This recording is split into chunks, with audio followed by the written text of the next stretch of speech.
அதாவது இங்க தருமபுரியில இருக்க இந்த பேனர்ஸ்ல எங்க பார்த்தாலும் ஐயா ஆணிவேர் அப்படின்ற ஒரு இது போட்டிருக்கு. வேறு இப்ப அன்புமணி யாருடைய புகைப்படம் இடம்பெறவில்லை. அதாவது முதல்ல இந்த இயக்கத்தை தொடங்கினது மருத்துவர் ஐயா, போராட்டம் நடத்துறது மருத்துவர் ஐயா, அவர் தலைமையில் தான் போராட்டம்.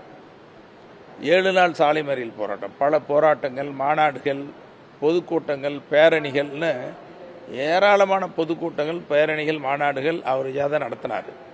அப்புறம் அவர் தலைமையில் 7 நாள் தொடர் சாலை மறியல் போராட்டம், 21 பேர் உயிரிழந்தாங்க. அதற்கு பிறகு வன்னியர்கள் மற்றும் மிக பிற்படுத்தப்பட்ட வகுப்பு பிரிவினருக்கு 20 விழுக்காடு இடஒதுக்கீட்டை மருத்துவர் ஐயா அவர்கள் பெற்றுக் கொடுத்தார்கள். அதே மாதிரி இன்னைக்கு மத்திய அரசாங்கத்தில் கல்வி நிறுவனங்களில் வேலை வாய்ப்புக்கு ஓபிசிக்கு இதர பிற்படுத்தப்பட்ட வகுப்பினருக்கு 27 விழுக்காடு இடஒதுக்கீடு மருத்துவர் ஐயா அங்கே கூட்டணி கட்சி தலைவர்கள் கூட்டத்தில் கடுமையாக வாதாடி பெற்று அதை நாடாளுமன்றத்தில் சட்டமாக்குறது உங்களுக்கு தெரியும்.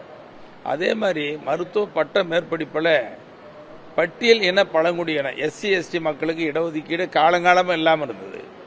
அது மருத்துவர் ஐயா முயற்சி எடுத்து தான் மருத்துவர் அன்புமணி அவர்கள் மக்கள் நல்வாழ்வுத்துறை அமைச்சராக சுகாதாரத்துறை அமைச்சராக நேரத்தில் சட்டமாக்கப்பட்டு எஸ்சி எஸ்டி மக்களுக்கு கிடைக்கப்பட்டது. தமிழ்நாட்டில் மிக பிற்படுத்தப்பட்டவர்களுக்கான இடஒதுக்கீடு, அருந்ததியர்கள் இடஒதுக்கீடு, இஸ்லாமியர்களுக்கு இடஒதுக்கீடு, இப்படி இப்போ 10.5 வந்து வராமல் காணல் நீராக இருக்குது.